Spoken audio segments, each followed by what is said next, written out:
Welcome to the Growth Plus Exit podcast, where owners of privately held middle market companies talk about founding, scaling, and exiting their businesses successfully. Learn how to maximize and monetize your business on your own terms. Let's get started.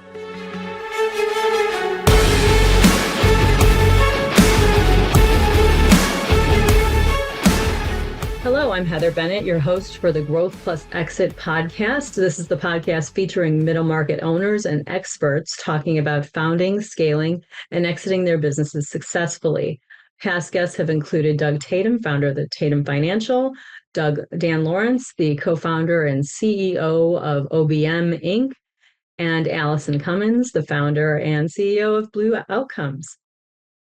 This episode is brought to you by Newport LLC, a team of seasoned C-suite executives who help CEOs of privately held companies grow, de-risk, and exit their businesses successfully.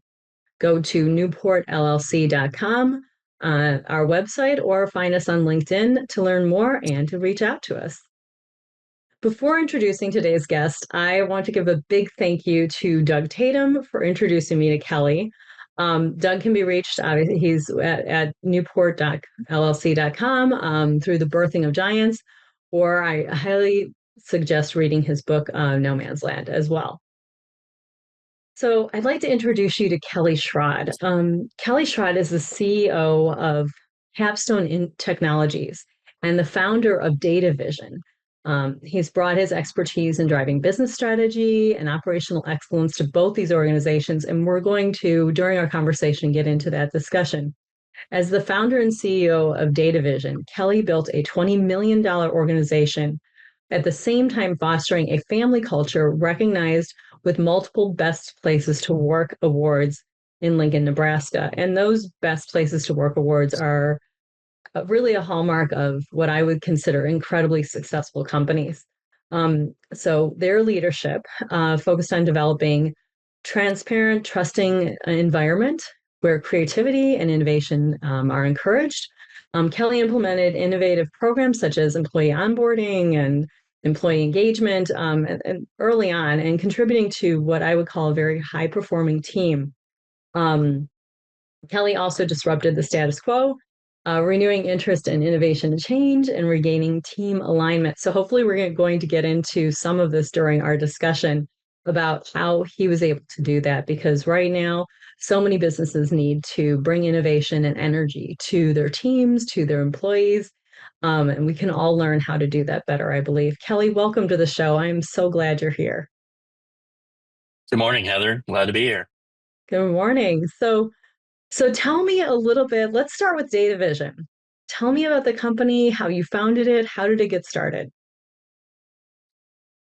Yeah, no, in the 90s, I started my career off as a computer guy, setting up, Novell servers and doing small networks back in the mid 90s after getting out of school. And I worked for a couple of different value-added resellers over the years in the late 90s, and then eventually came to the conclusion that there's just something missing around what these companies were doing from a long-term standpoint. A lot of things I was seeing was there was either a small managed service provider that was kind of coming into the mix. Their managed services was starting to become a new thing, and it's a good system. It's a great system. It's what we have in our company as well today at DataVizion. But there was just something around the way companies were either focusing on that smaller market managed services platform for the companies that needed that, which is typically the 50 to 300 seat type company. And so there was a focus in the companies that I worked for, either to do the larger stuff or to work on some of the smaller stuff. And so I thought there was a good way to come to the market with some sort of a blend, and where we focused not only on the small managed services provider, but also the larger companies that needed that higher level of integration and innovation with technology. And I felt that there was a opportunity to bring good people into the company and allow them to have a transition path in their career. So they just didn't get to a certain point with their high level of skill set, and then they had to move on to somewhere else to continue their career. I wanted the opportunity to um, keep those people within the company long term. And DataVision has had, or as of today, we've had people in that side of our company for the last, I don't know, I think the employee that has been there the longest has been there since the beginning. So, and there's several other employees that are 10 plus year um, people. So we've been able to establish that look and feel of the company and the continuity needed through that approach. And so that was how DataVision come into play. Um, I started off just doing, services as a sole owner, and then brought another person in and tried to scale them, and just kind of continued that process until we got to a point where we had a decent amount of services work going on, but we needed to scale from a sales standpoint. So sales came into the picture in the 2010 area, and um, and then things just kind of took off from there. So Wonderful. it's And I like the timing, I'm interested in the timing of that. So what was the flag that said, okay, now you need to bring in a professional sales team? What was the indicator? I wasn't able to bring in enough business just myself. Um, and so to really put a amplification on the growth opportunities that were there, I really needed somebody focused squarely on just going out and finding those newer opportunities and bringing us to the table and allowing us to get to that point where we could continue to be a strong partner in the area. Early on, I established strong partnerships with other companies and then did their side work or did their work that they couldn't handle. Um, and that worked out well to get started, but it needed to be more than just that. So, Awesome. yeah. No, and it's so important to know when those moments come, when you've reached a point where you are ready for that acceleration and that scaling opportunity. Um, let's talk about leadership with regards to scaling. So I'm guessing if you had an awareness around the 2010 range that there was a need for a sales team. When do you think were some major, we'll say, points in the evolution of the company where you needed to shift up how the leadership, what the leadership looked like? Talk about a few of those points, because I'm guessing there's a couple of them along the way. Yeah. Yeah. Great question. So, um, once we started bringing sales into the picture, the company started really exploding and growing. And that basically brought a number of people into the organization. And I would say it got to the point where it was probably around 25 people. And I felt I just really couldn't keep my hands around what was going on. And even if I could do that, it probably wasn't the best thing to do anyway. And so I started to realize that I needed to take a different approach and transition what I was doing with the company. I started out doing a lot of the services and then, being more of a manager and then, doing all the bookkeeping and all of the stuff to run a business around that. And from a small business standpoint, that worked well. But then when it gets to a certain point where it's about, I would say from what I've seen, about 20, 25 people, it's really just hard to keep your hands around everything and what's going on and the opportunities that are out there to capitalize on those. And so or the revelation kind of hit me as like, I need to transition more towards a business owner and and get away from being, the in the day-to-day operations. And so I started some things to accomplish that. I joined Vistage. It's a nationwide business peer networking group program that introduced me to various principles and things that I needed to start kind of thinking about. It exposed me to other leaders that were just doing really what I wanted to do, was focus on the business and being more of a leader. And so this whole leadership thing was a new thing in me in that around that time frame. And so through the 3 years I was in Vistage, I ran across various systems, learned a ton, studied, read books, just absorbed myself like I'd done in my technical past around if I wanted to learn something, I just kind of dove right into it and learned as much as I possibly could. And so um, going through that process, I realized that we need to put some sort of a framework in place for our company. So we was exposed to a system called EOS, and so we did the thing that most business owners try to do, is implement EOS on our own, and it miserably failed. And got an implementer eventually. Um, Put people in place. I made the mistake that a lot of owners make, that I'm seeing that today, is too many people on the leadership team, and really still kind of understanding what a leader was. I felt like, okay, this skill set, this silo needs to be managed by somebody, so put a person there.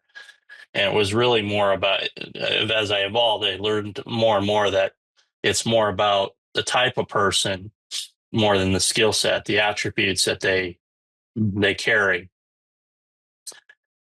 So, we're in the mid 20 teens, and I've got this whole process started. Too many people on the leadership team. We evolved through that process of figuring out, okay, we need to shrink down to 3 or 4 people. There are people in the organization that I relied upon a lot, that I realized that got me to where I was, but not necessarily going to get me to where I wanted to be.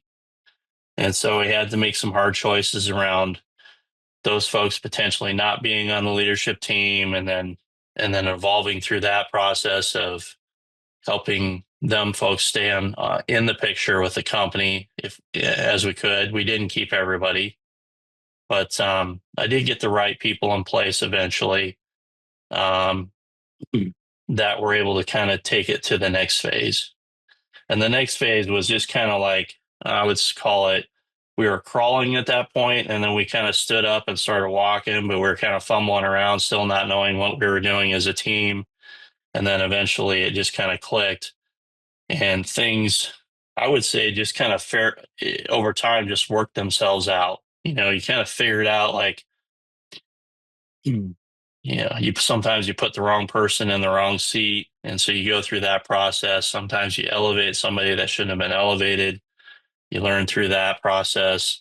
We ended up focusing on bringing people from the outside at that point that had leadership skills and the ability to lead. And then, you bring somebody in, you think that's going to do the job great, and potentially that doesn't work out. In a few situations that occurred.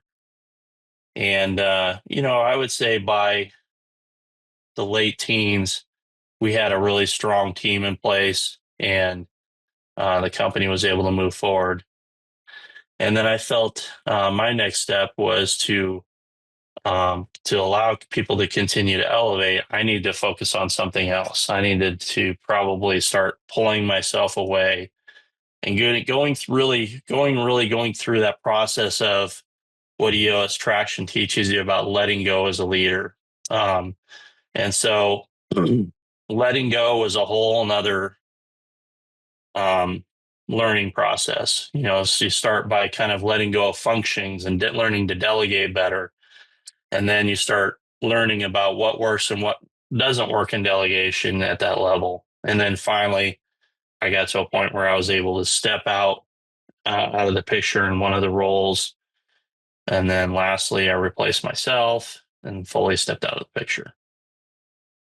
And you're currently the chairman, correct? I am, yeah. So I know I sit on boards, and so we talk about the role of a board member is, noses in, fingers out.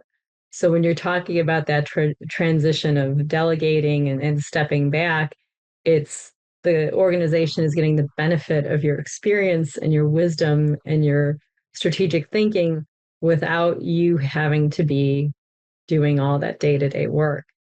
So it's impressive that you were able to have that acknowledgement of what that process is like, and then to see the timing of that.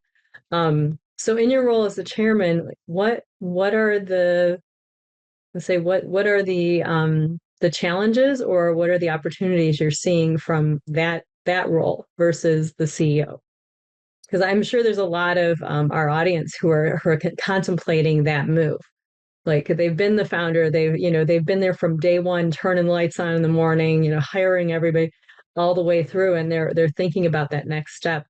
What do you think the opportunities are, or the reasons why they might consider moving to that? Yeah, I think it's really what it is it's a continuation of the process of letting go.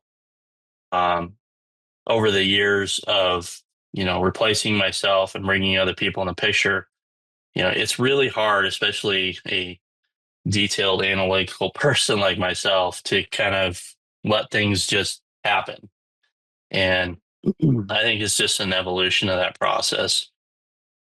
And I'll be the first to admit, I mean, I did not do it perfectly. It was there was a lot of mistakes that were made.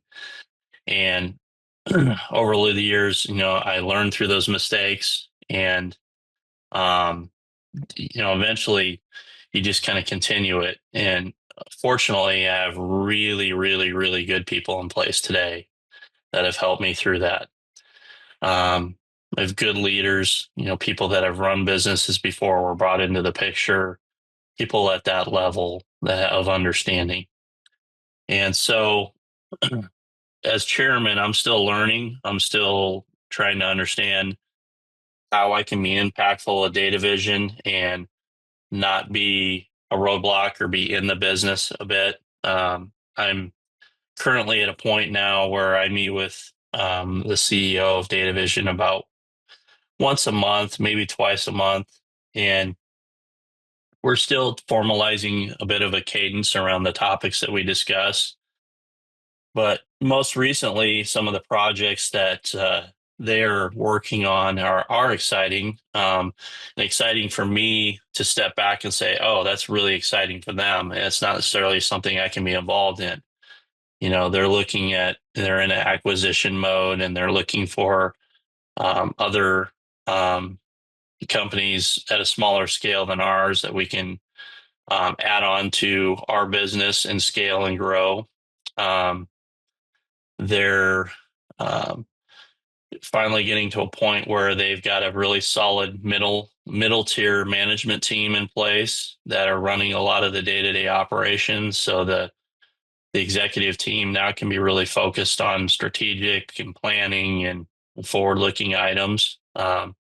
That's just a process on its own. And from what I'm seeing, it's really difficult, I think, to have involvement as a founder and allow that to happen correctly. Um, and and not that they've done it completely, or we've done it completely correctly, but it's allowed the process to happen. I think if I was too involved in it, I would be relying a lot on my historical past and what I've experienced, and that isn't necessarily a good thing, because the company has to evolve and it has to find its own way. And by me being completely out of the picture, it's allowed that to happen. That is wonderful. And I'm seeing a couple themes here about the importance of hiring the right people, not necessarily the right skill set, but the right people.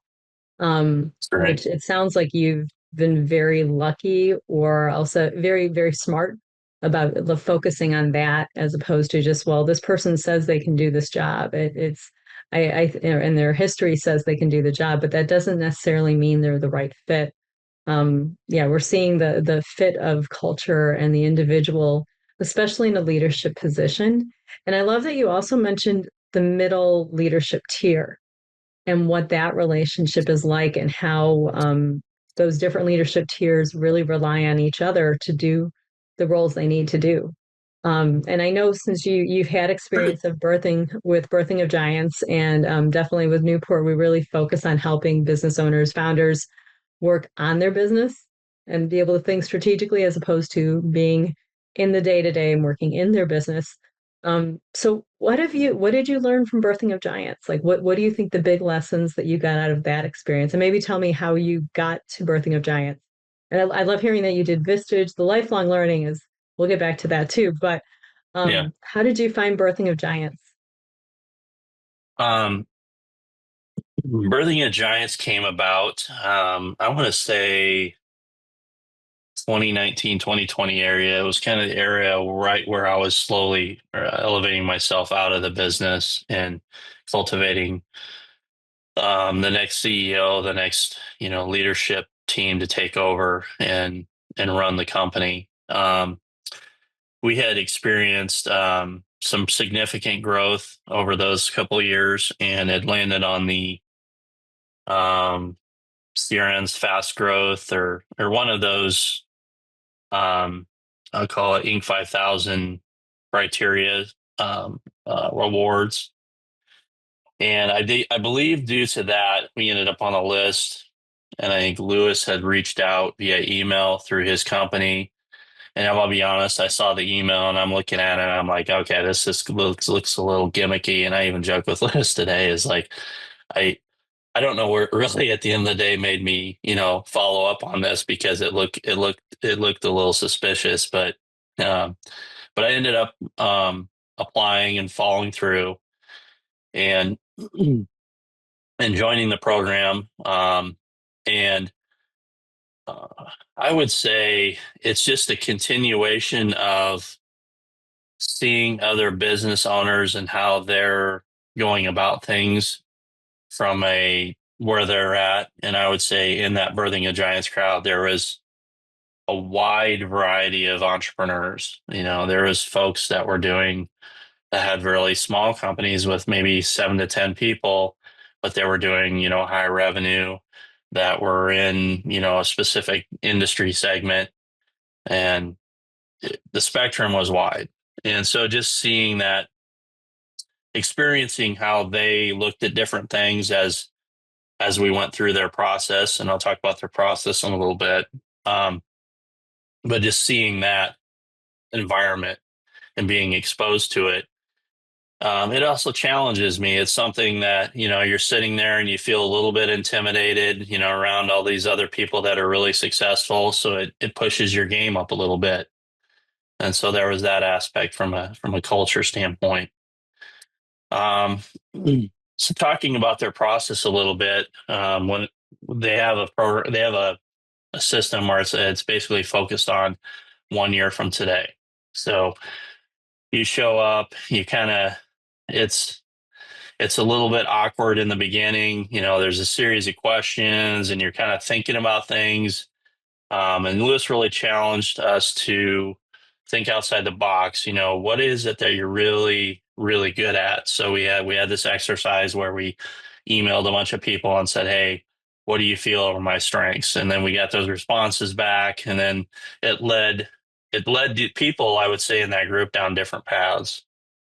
For me, it led me down the path of continuing my theme, which was building strong leadership teams and help coaching people and helping people through their career.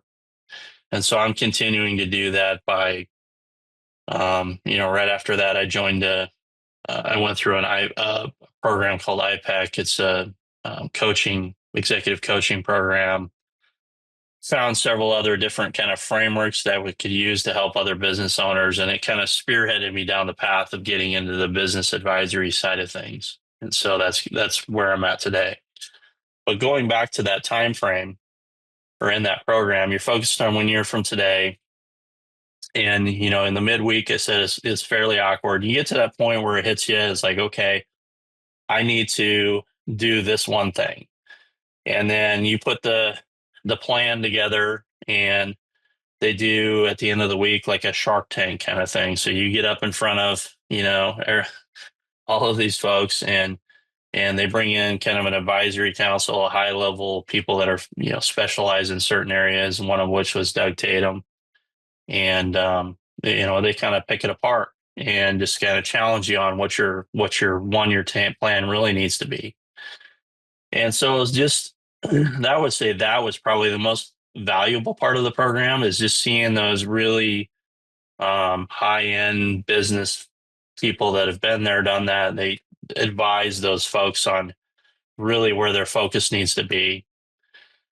And Doug, if you haven't met him, I think I think the world of him. I think he's like the Rain Man of business in my opinion. Like, he just knows, like, he can see and hear what you're talking about. He knows exactly where that business is headed, how it's gonna, potentially be sold one day, what that looks like. And so hearing and seeing all of that through the different businesses was pretty valuable. And I would say that's probably the biggest thing that I got out of it. That's awesome. And I love the fact that over, your career, you've continuously sought out those groups. And you even mentioned like books and like how you continuously been a lifelong learner. And especially for leadership, I think that is one of those areas that you do need to continually hone and improve. And it's always much more fun to do it with a group of people you can learn from and with, which is good. So that's good to hear. Yeah. I was going to ask the question, like, what do you do to continue lifelong learning? You just answered it for me. Um, so back to the company and your journey, what are some of your proudest moments for DataVision, for your career? Um, some of the moments, and there probably weren't really big moments. It's really, sitting in a meeting and just seeing all the collaboration of all these people that you brought together to accomplish something just happen in front of you. I think that's probably some of the biggest things that, or thing that was really rewarding for me. Was I really enjoy helping people and serving. One of my personal values is serving others, and I try to do whatever I can to help people and serve them and elevate them. Um, One of the things that um, in my journey, as I move forward, as I think about, the things that really lit me up in my past, was that whole bettering of people's lives. There's a lot of companies out there where people are in it and they're just miserable. They just hate coming to work. It's a dread.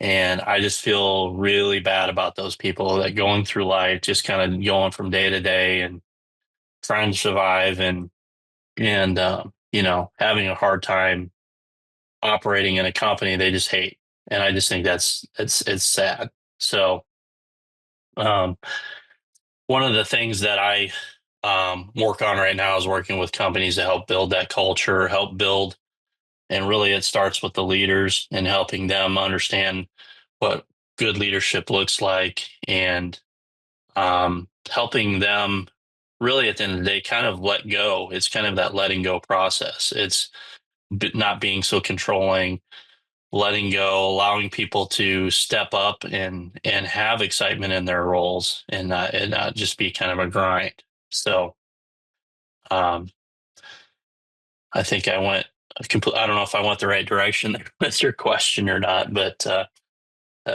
that was just some things that came to mind.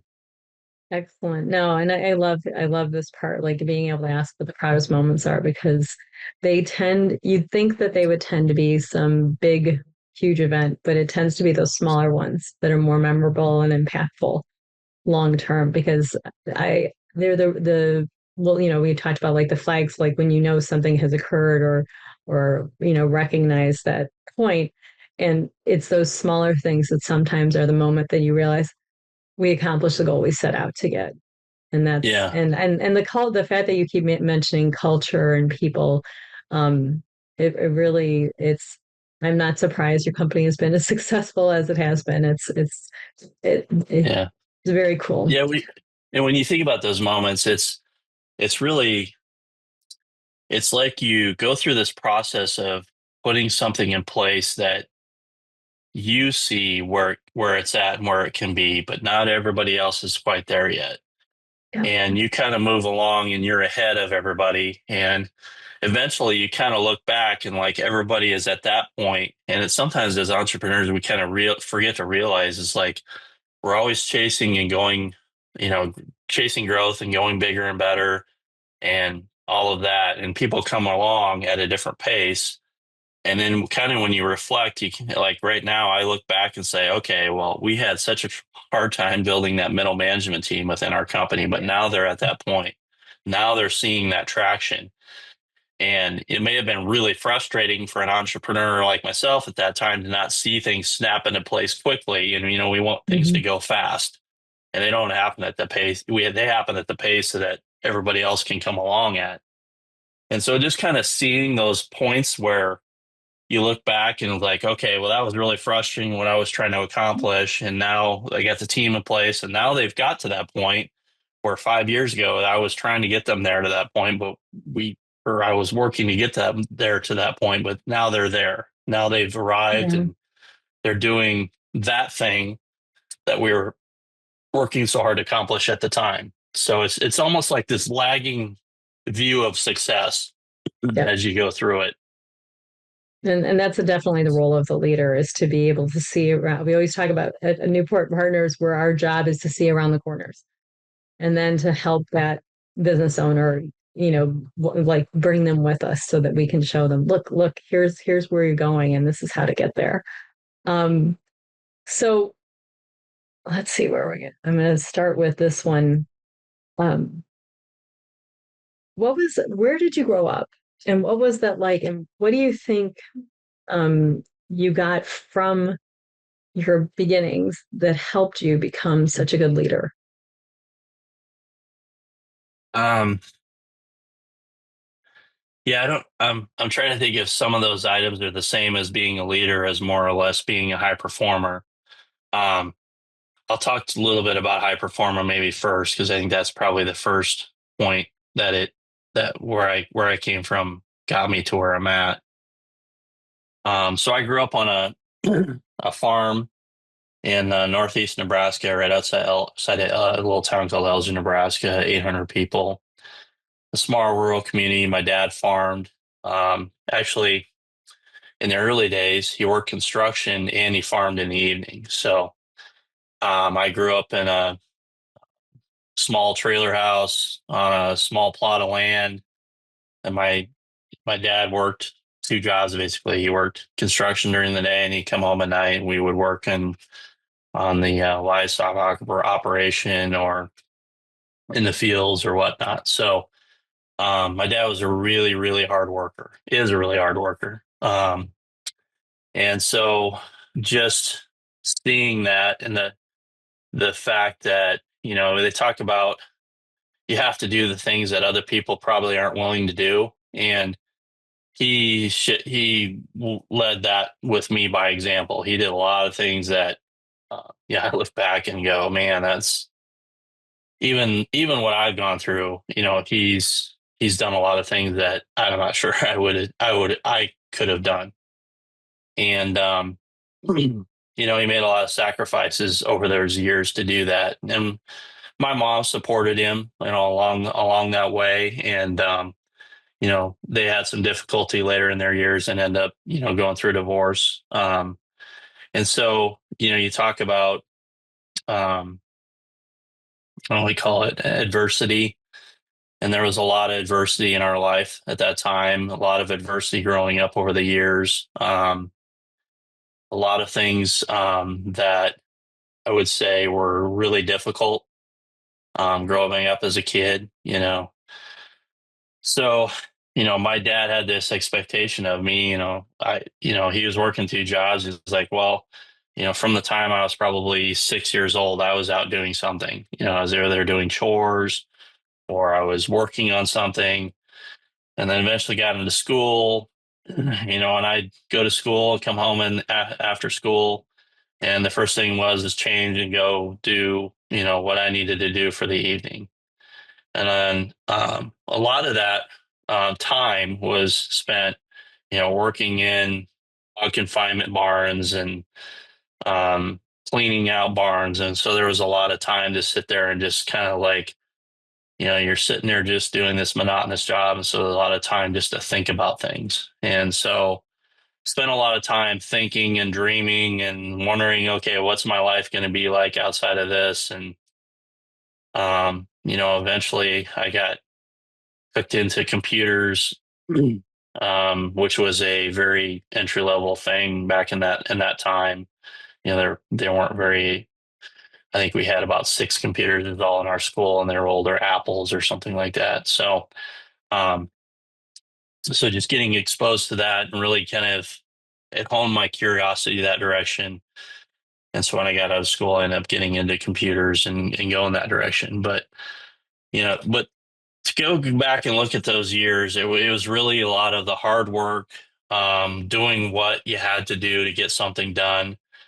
You didn't want to do it. It was kind of one of those things like I came home every day and like I didn't want to go out and work in the barns and do all that stuff. I want to go have fun, ride my dirt bike or whatever normal kids would do at that time. But I didn't get the opportunity to do a lot of that. It was a lot of work, a lot of working on things. So like I said, it just instilled this culture of hard work inside me, and then that just kind of stuck with me for the rest of my life. So I love hearing that. Yeah, work ethic is something I see consistently with leaders who are successful and are good leaders, good servant leaders. So, yeah, well, thank and you I for and I sharing. and I yeah, and I draw the parallel because I said in the beginning of like high performing versus leading. I think there's a little bit of a distinction between the two. And so I think that's a transition that leaders have to somewhat go through is, you're a higher performer, you're performing the work, you're doing, getting things done. As part of that letting go and transitioning to leading people and elevating yourself to be able to be the teacher or the guider or the leader, the you're the path moving forward. And so you can't be that high performer in the day to day, being you can't do both. You got to pick. And so I think that was another transition that had to happen for me anyway, at least. Excellent. Um, so what are a few of your daily rituals that you find help you succeed in your day? Yeah.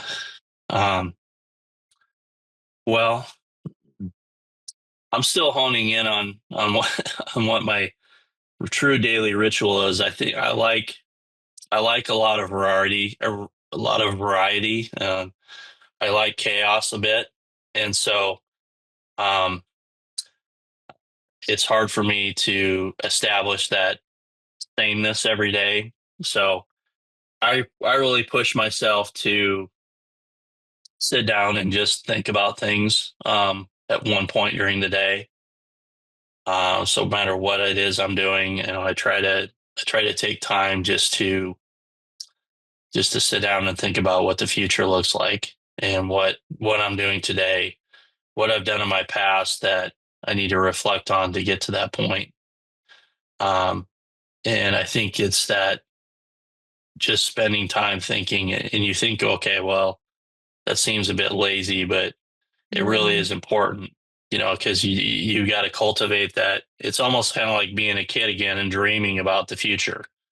And I think it's really important to do that activity pretty often. Um, and then taking some of those thoughts and bringing them into structure, and then figuring out, okay, now that I have some structure around what those thoughts look like, how do I execute on this? I think that's such an excellent recommendation for aspiring leaders and entrepreneurs is to carve out that time to do that long-term strategic thinking and planning. It's so easy to get caught up in the day-to-day and not take time for that. So I that's a great advice, really good advice.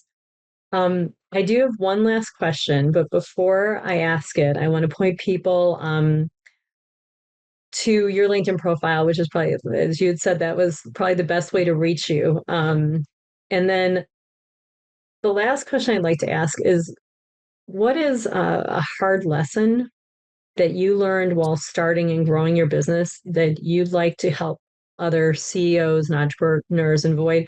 And I do recognize that, failing early and often is part of the learning process.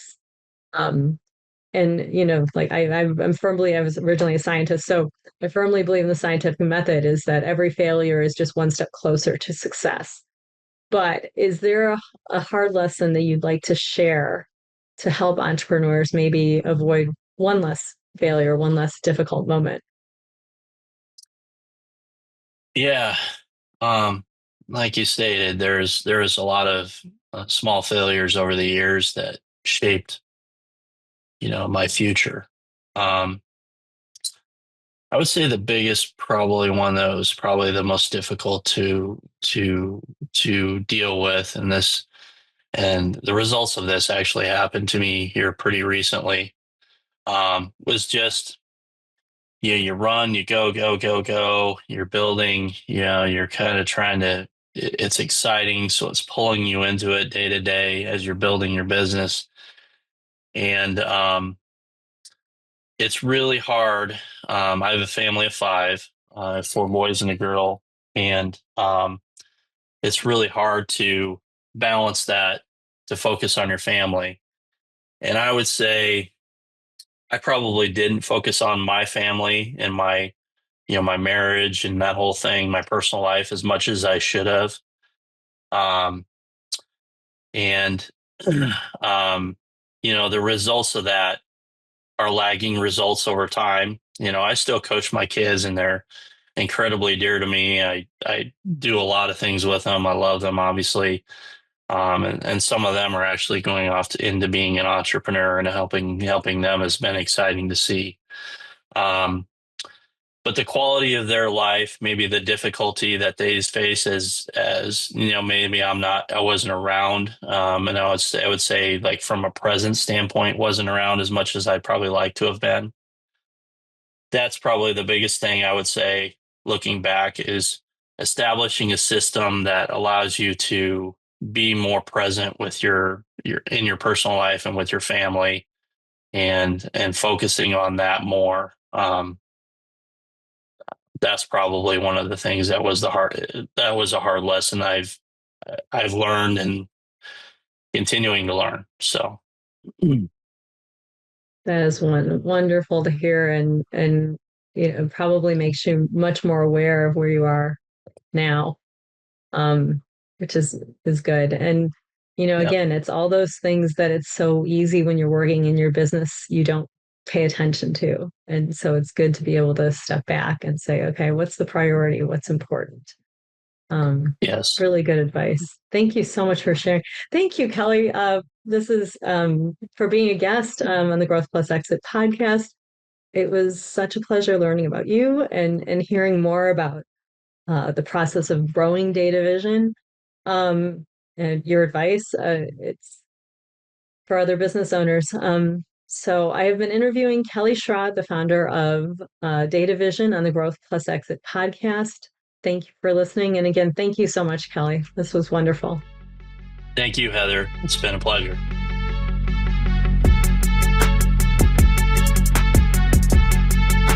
Thank you for listening to the Growth Plus Exit podcast, sponsored by Newport, a unique national business advisory firm. If you enjoyed this show, be sure to share, like, and subscribe for future episodes.